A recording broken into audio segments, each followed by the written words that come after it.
నమస్తే. నమస్తే. సార్ ఆంధ్రప్రదేశ్ రాజకీయాలు ఎన్నికలకు 3 ఏళ్ల ముందే చాలా హాట్‌గా ఉన్నాయి. చాలా విమర్శలు, ప్రతి విమర్శలు చాలా వేడిగా అనిపిస్తోంది రాజకీయాల్లో. పరిపాలనకు సంబంధించిన వేడి కంటే పొలిటికల్ విమర్శల వేడి కనపడుతోంది. వచ్చే ఎన్నికలు మావిగన్ వర్సెస్ అమరావతి అని ప్రతిపక్ష నేత జగన్మోహన్ రెడ్డి అఫీషియల్‌గా ప్రకటించేశారు. ఇంకా ఆయన తేల్చేసుకున్నారు అమరావతి కాదు మా విధానం మావిగన్ అని. దీనిపై జనసేన పార్టీ వెర్షన్ ఏంటి? జనసేన పార్టీ ఎలా చూస్తుంది కమెంట్‌ని? నరసింహ గారు, ముందుగా మీకు నమస్కారం. అలానే వ్యూవర్స్ కూడా. నమస్కారం. అంటే ఆ స్టాండ్ మీద ఉంటారా జగన్మోహన్ రెడ్డి గారు? ఫస్ట్ అది క్వశ్చన్ మార్క్ కదా. ఓకే. ఆ రోజు అనేసాడు. నెక్స్ట్ డే అనుకుంటా, ఐ థింక్ సజ్జల రెడ్డి గారు వచ్చేసి హ్మ్. దానికి ఏదో కొంత వివరణ ఇచ్చుకుని వెళ్ళాడు. హ్మ్. ఇప్పుడు ఆయన నిజంగా జగన్మోహన్ రెడ్డి గారు ఆ స్టాండ్ మీద ఉంటారా? హ్మ్. అది అది ఉంటారు అంటే దాని గురించి మనం తర్వాత మాట్లాడుకోవచ్చు. నాకు తెలిసినంత వరకు హ్మ్. ఇప్పుడు ఏమైంది, హ్మ్. ఫస్ట్ 2014లో ఒప్పుకున్నాడు అమరావతి రాజధానికి. హ్మ్. తర్వాత లాస్ట్కి వచ్చేసరికి 2019 గెలిచిన తర్వాత ఏమో 3 రాజధానులు అన్నాడు. హ్మ్. తర్వాత మళ్ళా వాడిపోయిన తర్వాత ఏమన్నాడు, నన్ను అనవసరంగా వీళ్ళు ఇది చేశారు, నా మీద లేనిపోని సృష్టించారు, మేము అమరావతికి ఎప్పుడు వ్యతిరేకం కాదు, అమరావతి అని చెప్పేసి అప్పుడు అన్నాడు. హ్మ్. తర్వాత మళ్ళీ కొన్ని రోజులు వచ్చేసరికి ఏమో మళ్ళా మావిగాని అన్నాడు. గుంటూరు, విజయవాడ సో మధ్యలో ఒక ఆయన 500 ఎకరాలు తీసుకుంటే సరిపోద్దన్నట్టున్నారు మధ్యలో ఒకసారి. ఆ మధ్యలో అన్నాడు. ఆ! ఇప్పుడు మొన్న మళ్ళా కూర్చుని ఏమన్నాడు, అసలు విజయవాడ సాయి కృష్ణ అమృత అది పలకరించడం లేదా క్రాంతి కుమార్ పలకరించడానికి వెళ్ళి ఇప్పుడు ఏమన్నాడు, హ్మ్. ఇక్కడే ఆ విజయవాడలో కూర్చున్నాం కాబట్టి ఇదే రాజధాని మనకి, ఇక్కడే పోలీస్ స్టేషన్ ఉన్నాయి, ఇక్కడే డీజీపీ ఆఫీస్ ఉంది, ఇదే రాజధాని అన్నాడు. హ్మ్. సో అంటే అసలు ఏది జగన్మోహన్ రెడ్డి గారు రాజధాని గురించి ఏం చెప్పదలుచుకుంటున్నాడు ఆయన? హ్మ్. ఒకటి మాత్రం స్పష్టం ఏంటంటే అమరావతి రాజధాని అనేది ఆయనకి ఇష్టం లేదు. అది క్లారిటీ ఉంది. అది దాని మీద అందరికి జనం క్లారిటీ ఉంది, ఆయనకి క్లారిటీ ఉంది. హ్మ్. కాకపోతే ఇప్పుడున్నటువంటి ప్రజాస్వామ్యం మన ఇష్టం కాదు కాబట్టి ఏం చేయాలి హ్మ్.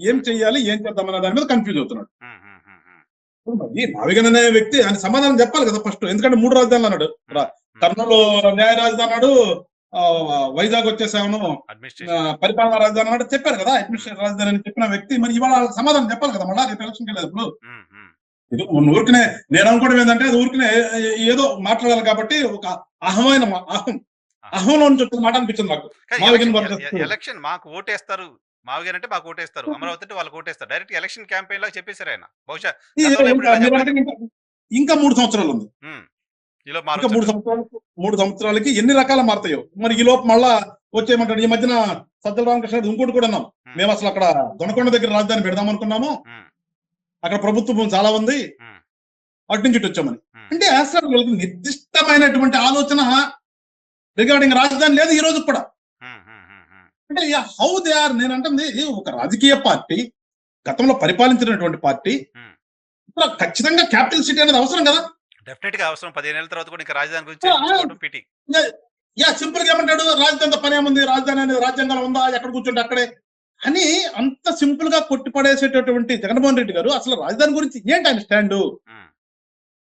సో, ఇప్పుడు అనేది లేకుండా మావిగారు అనే స్టాండ్ కూడా స్టేబుల్‌గా ఉంటుందనే నమ్మకం మీకు లేదు. పార్టీలుగా లేదు. జనాలు కూడా నమ్మట్లేదా దాన్ని?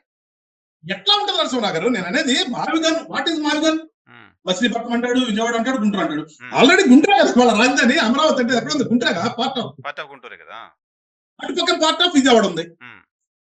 కొంత సిఆర్డీల భాగం అక్కడ వరకు కలుస్తుంది. హ్మ్. ఇప్పుడు ఉన్నదే కదా తీసుకొచ్చి హైవే పక్కన బారిన అంటాడు. హైవే పక్కన హౌ ఇట్ ఇస్ పాసిబుల్, నేను నాకు తెలియక అడుగుతాను. హ్మ్. సార్ హైవే పక్కన మీకేమనిపిస్తుంది రాజధాని ప్రాంతానికి సంబంధించిన వ్యక్తిగా ఉన్నారు మీరు. జగన్మోహన్ రెడ్డి రాజధాని అంశానికి సంబంధించి ప్రధానంగా అమరావతి అంశానికి సంబంధించి వ్యతిరేకంగా ఉండడానికి, వ్యతిరేకత పెంచుకోవడానికి రీజన్ మీకేం కనిపిస్తోంది? బేసిక్ గా ఆయనకి ఇక్కడ రాజధాని ఉండటం అనేది ఇష్టం లేదు ఆయనకి. ఎందుకు? ఆయన మొదటి నుంచి చెప్పిన మాట, ఆయన చెప్పిన మాటే మనం. ఆయన అది ఒప్పుకున్నదే గదా! అక్కడ ఆయన ఒప్పుకున్నదే గదా! అక్కడ అదంతా కూడా ఈయన ఆరోపించిన విధంగా కమ్మవారు అక్కడ ఉన్నారు, హ్మ్. వాళ్ళు ఎక్కువ పెట్టుబడులు పెట్టారు, వాళ్ళు ఎక్కువ కొన్నారు అనేది ఒక అపోహ ఆయనలో ఉండిపోయింది. హ్మ్. బట్ వాస్తవంగా ఆ ఏరియాలో అన్ని కులాలు ఉన్నారు. అందరికంటే తక్కువ ఉన్నటువంటి కులం కమ్మ కులం అక్కడ. హ్మ్. బట్ ఈయన ఏంటంటే ఎక్కువ కొనేసారు ల్యాండ్స్ అన్ని. ముందు ఓకే. చంద్రబాబు నాయుడు గారు చెప్పారు కాబట్టి ల్యాండ్స్ కొన్నారు. ఆ కొన్న వాళ్ళంతా కూడా వాళ్ళేను. హ్మ్. హ్మ్. హ్మ్.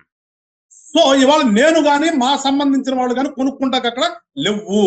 ఓకే. నేను అనుకుంటే అది ఒకటే నాకు తెలిసినంత వరకు రీజన్. హ్మ్. కొనుక్కోవడానికి మేము కొనుక్కుందాం అంటే ఇప్పుడు లేవు. హ్మ్. నేను దాంట్లో వాస్తవం దౌర్జన్యం ఉందా? చేయాలి. ఓ పర్టిక్యులర్ కమ్యూనిటీ వల్లే అక్కడ భూములు కొనుగోలు చేశారనేది ఆయన ఇల్యూజనా? లేకపోతే వాస్తవం ఏమైనా ఉందా? దాంట్లో నాకు తెలిసినంత వరకు కొంత ఇల్యూజన్ కొంత వస్తుంది. ఇప్పుడు ఏదైనా కానీ వస్తున్నప్పుడు ఎవరో కొనుక్కుంటారు కదా. అంతే కొనుక్కోవడానికి క్యాస్ట్ ఏముంటుంది, ఎవరి దగ్గర డబ్బులు ఉంటే అంతేమంది ఎవరు డబ్బులు ఎవరు ఉంటే వాళ్ళు కొనుక్కుంటారు అనుకున్నారు గారు. డబ్బులు ఉన్నారు కదా కొనాలంటే. డబ్బులు ఉన్న వాళ్ళు ఇప్పుడు జనరల్ గా డబ్బులు ఉన్న వాళ్ళు పెంచుకునే మార్గంలో అన్ని రకరకాలు చేస్తారు. రియల్ ఎస్టేట్ చేస్తారు, ఇంకోటి చేస్తారు, రకరకాలు చేస్తుంటారు. అది చేసిన దాంట్లో ఉండొచ్చాము. మేబీ అది 100% వాస్తవం చెప్పలేము. ఏదేమైనప్పటికీ కూడా నువ్వు ఆ రోజున ఒప్పుకున్నావు కదా. 30,000 ఎకరాలు సరిపోతుంది, ఇంకొంచెం తీసుకోండి అని చెప్పిన మాట నువ్వే కదా అసెంబ్లీ సాక్షిగా ప్రతిపక్ష నాయకుల హోదాలో. 30,000 ఎకరాలు కనీసం ఉండాలి అని చెప్పారు. అరే ఒక పొలిటికల్ పార్టీకి అధ్యక్షుడివి, ఒక నాయకుడివి, ఒక మాట అనేది ఒక స్టాండర్డ్ లేకుండా మాట్లాడితే ఎట్లా? సో ఇవాళ ప్రజలందరూ అదే గమనిస్తున్నారు.